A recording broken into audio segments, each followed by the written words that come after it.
Hello everyone, in the current session we will be discussing about the significance of pharmacokinetic and pharmacodynamic relationship in the drug development.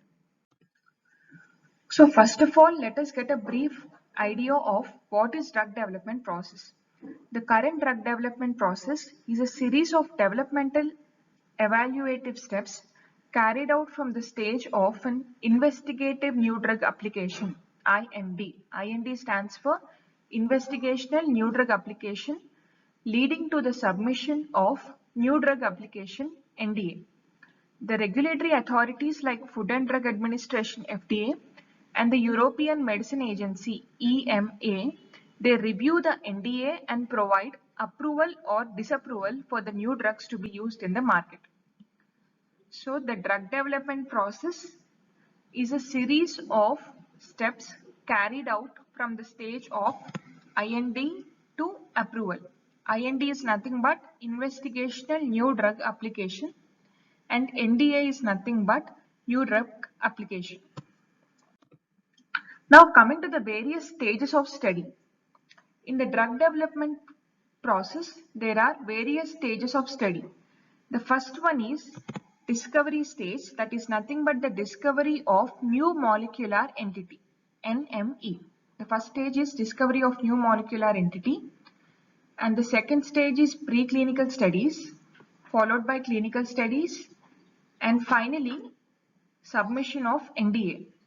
After the submission of NDA, it leads to approval.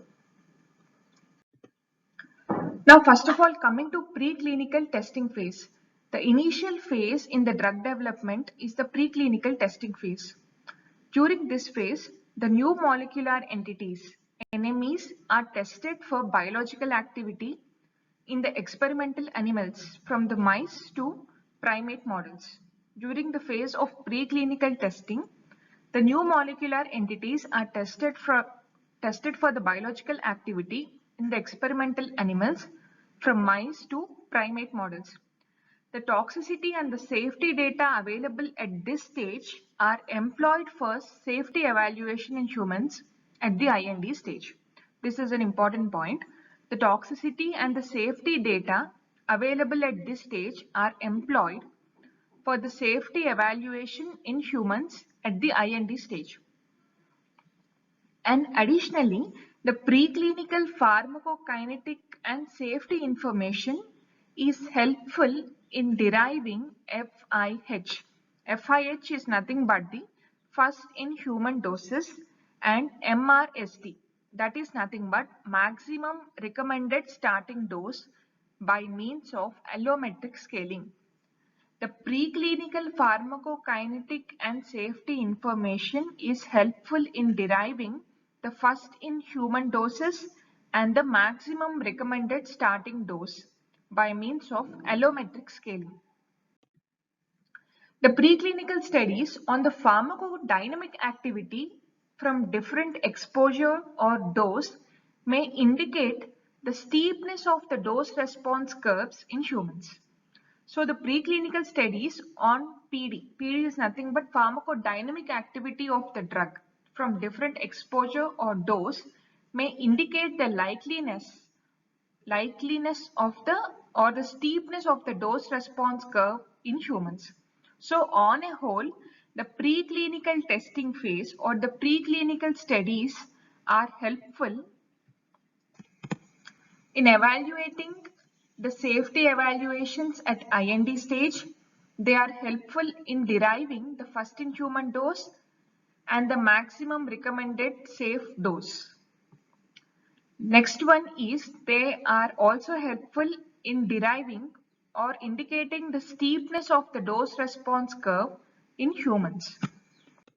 Now coming to the next stage, that is clinical testing phase.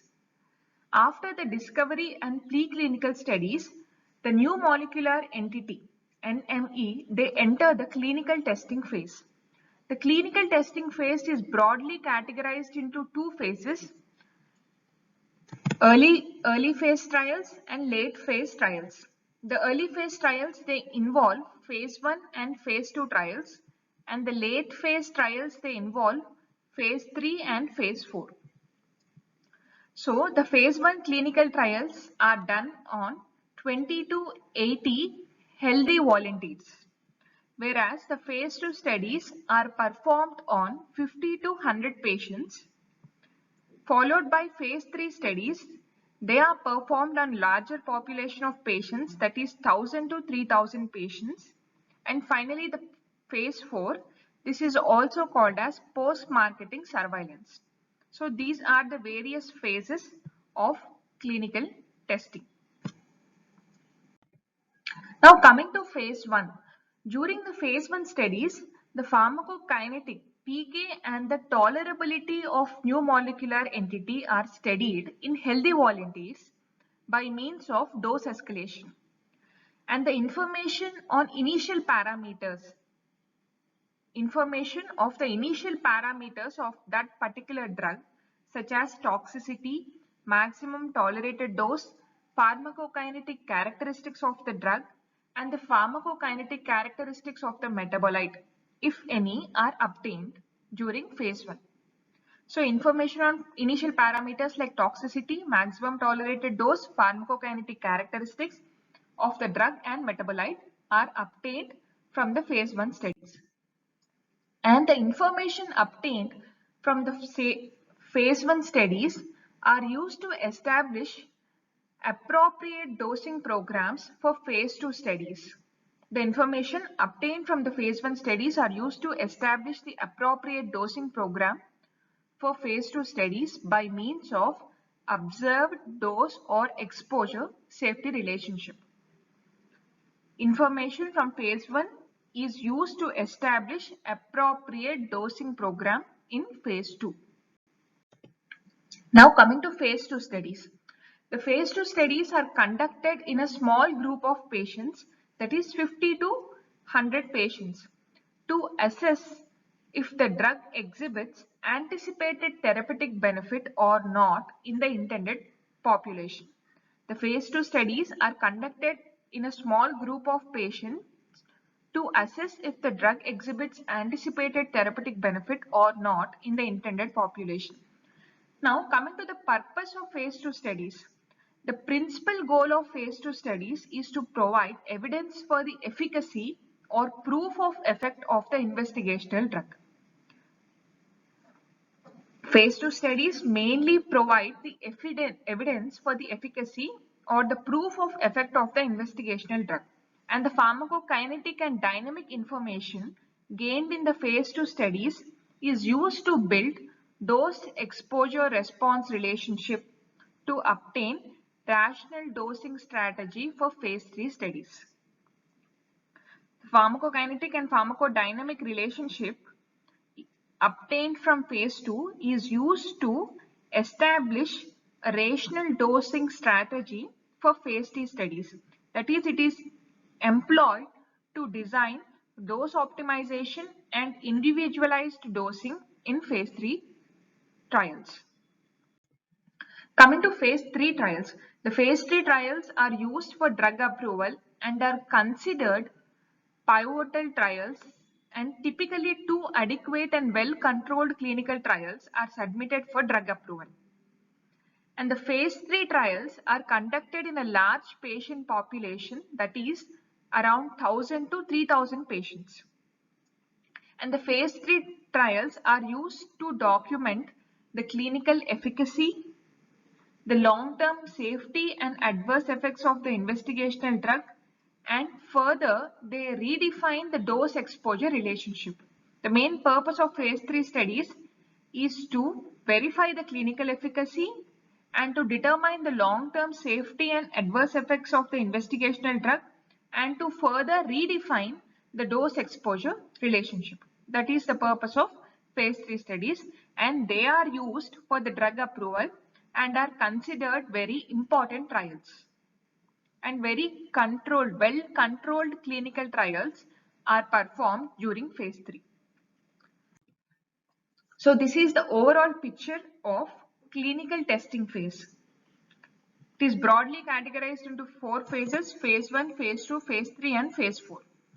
So phase 1, it is, as we have discussed, it is performed in healthy individuals, 20 to 80 healthy volunteers.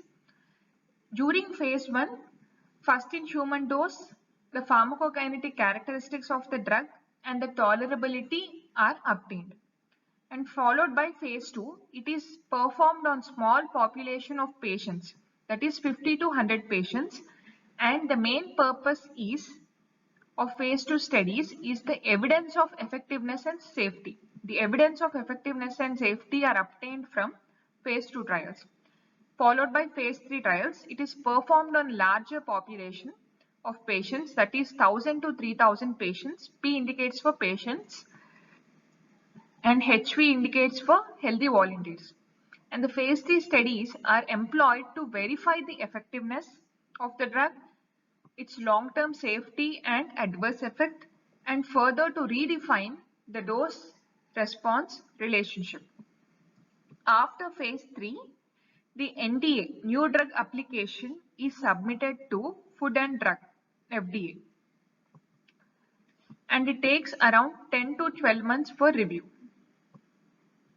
After that is the phase 4 or post-marketing surveillance, and this takes around 1 to 2 years, and overall from phase 1 to phase 3 it takes around 2 to 10 years of time.